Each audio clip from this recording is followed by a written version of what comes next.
Olá, seja bem-vindo para mais um estudo bíblico. Eu sou Clériston Mota e você está aqui no nosso canal de estudos.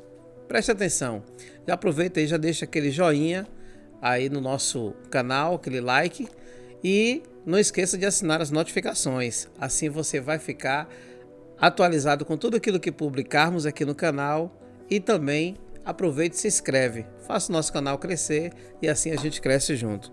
Vamos ao estudo bíblico de hoje? A leitura está no livro de Mateus, o capítulo é o 8º.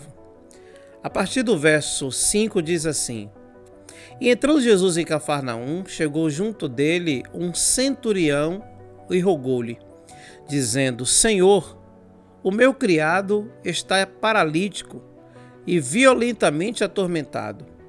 E Jesus lhe disse: Eu irei e lhe darei saúde.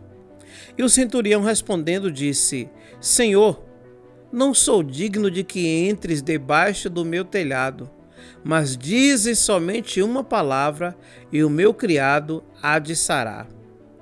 Pois também eu sou um homem sob autoridade e tenho soldados às minhas ordens. E digo a este: vai, e ele vai, e outro: vem, e ele vem, e ao meu criado: faz isto, e ele o faz. E maravilhou-se Jesus ouvindo isso e disse o seguinte: Em verdade vos digo que nem mesmo em Israel encontrei tanta fé. Mas eu vos digo que muitos virão do Oriente e do Ocidente, assentar-se-ão à mesa com Abraão, Isaque e Jacó no reino dos céus. E os filhos do reino serão lançados nas trevas exteriores. Ali haverá pranto e ranger de dentes. E disse Jesus ao centurião: Vai, como creste, e assim seja feito. E naquela mesma hora o seu criado sarou. Na semana passada nós falamos sobre Jesus na casa de Jairo e o pedido de Jairo, que era um centurião. Jesus agora está lidando aqui com uma camada da sociedade que não costumava procurar tipo de pregadores, nômades que andavam como Jesus, que embora tivesse acesso ao templo, acesso à sinagoga, pregava no deserto, pregava nos montes, mas o campo de maior atuação de Jesus era o povo, as pessoas simples.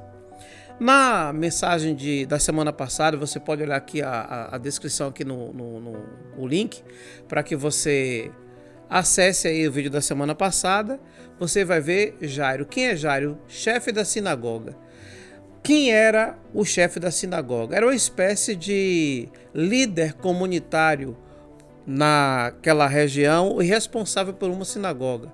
Ele tinha 3 funções básicas. A primeira delas era o serviço do culto, a administração do culto e cuidar também do aconselhamento social. Ele, portanto, era alguém que tinha proeminência na sua comunidade, era alguém que tinha respaldo. E para exercer essas funções, ele tinha que ser um homem quisto, de um bom caráter e de um bom exemplo. A fala do líder da sinagoga era uma fala que era respeitada e considerada por todos. Esse homem, desesperado com sua filha doente, ele rompe as cadeias da hierarquia e do orgulho religioso e vai até Jesus e busca ajuda para sua filha. Agora é um centurião quem procura Jesus para demonstrar quanto ele cria e quanto ele acreditava, quanto ele reverenciava a autoridade de Jesus. Quem era o centurião? O centurião, ele era responsável a guarda e a hierarquia do exército romano era dividido entre comandos e grupos. E o centurião, ele era responsável pela centúria. O que é a centúria? É um grupo de 100 homens, 100 soldados, que ficam responsáveis por manter a ordem naquela comunidade e na região, exercendo a parte e a força da lei e a aplicabilidade da justiça, como, por exemplo, o responsável pelas repressões das rebeldias e dos motins, muitos que aconteciam naquela época. se fôssemos comparar hoje, era como se fosse um capitão dentro da nossa PM, no exercício na nossa comunidade. Então, este centurião, ele procura Jesus e por conta da consideração que ele tem ao seu criado, e ele fala para Jesus: eu gostaria muito de que você fizesse alguma coisa pelo meu criado, pelo meu trabalhador que está muito enfermo. Isso fala do nível de comprometimento que este centurião tinha com aqueles que tinham relacionamento, portanto ele era um líder que tinha sensibilidade com as pessoas que estavam a seu serviço ou as pessoas que prestavam alguma atividade para com ele. Mas o centro do texto aqui é um nível de fé que a gente vai ver neste homem, que ele está além dos ambientes da igreja, além dos ambientes religiosos da época de Jesus. Enquanto Jesus era questionado por muitos dos seus pares, questionado por muitos dos judeus, agora aqui é um líder romano, que tinha cidadania romana e que não tinha nada a ver com a religião praticada naquela época. Este centurião, ele passa os limites da fé religiosa da sua época e, diferentemente daqueles que rejeitavam Jesus, Jesus chega até a dizer que entre aquelas pessoas que obedecem e que estão fora da comunidade de Israel, nem entre eles tem um nível de fé como a desse homem. Jesus é fantástico. Ele está sempre além das pessoas que estão em sua volta. Ele está muito além. Enquanto a religião está caminhando em passos devagar, Jesus já está no supersônico da interpretação e bem à frente da sua cultura, bem à frente do seu povo. Que nós aprendamos com Jesus e aprendamos com esse homem, que o limite do milagre não tem a ver com o nível da religião que você frequenta, mas quanta fé você tem no Jesus que realiza milagres. E essa fé faz com que ele reconheça. E Jesus diz assim: segundo a tua fé seja feito, segundo como crês.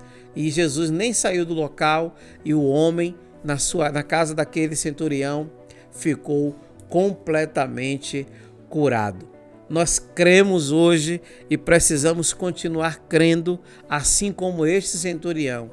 Basta uma palavra, basta crer somente para que a manifestação da graça de Deus, quando ela se junta à vontade do homem no interesse de um projeto, assim acontece. E para ilustrar isso, a gente olha no caso de Ana. Havia um déficit profético naquela época e Ana precisava de um filho. Quando ela conversa com Deus, ela diz: dai-me filho, senão eu morro. E Deus, a partir daquele momento, ela fala isso com seu marido, Elcana: dai-me filho, senão eu morro. E ela vai em seguida ao templo e ela faz a sua oração. O sacerdote Eli abençoa a oração de Ana e ela volta para casa abençoada, e diz a Bíblia que lá ela coabitou com seu marido e pouco dia depois, 9 meses depois, ela deu filho e depois ela teve mais 7 filhos. Isso fala de que nós precisamos de um nível de fé que ela esteja de acordo com a vontade de Deus. Quando a nossa vontade ela entra em linha com a vontade de Deus, o resultado disso é um grande milagre. Agora aqui há uma intervenção de alguém que não faz parte da religião de Jesus, que não faz parte do seu ciclo de amigos de fé, e simplesmente o centurião diz: eu não sou nem digno de que tu entres na minha casa. Veja que o orgulho romano, ele queda, baseado também na experiência do Jairo, ele cai por terra o orgulho e aí vem o caminho fácil para a intervenção da graça de Deus e o alcance do milagre. Não é do jeito que a gente quer, é do jeito que Deus faz.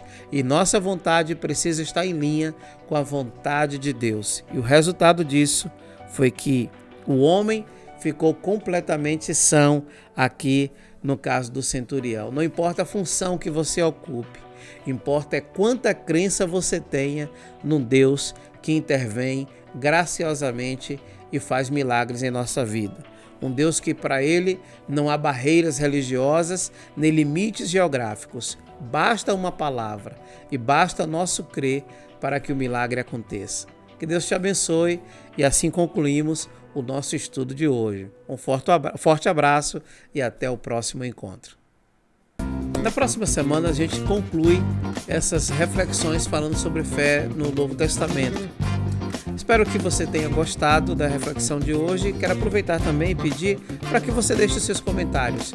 Se você tiver algum interesse em um tema específico para que nós tratemos, então coloca aqui o seu comentário, sua sugestão, pois a sua participação nos ajuda muito a produzir conteúdos pensando em você.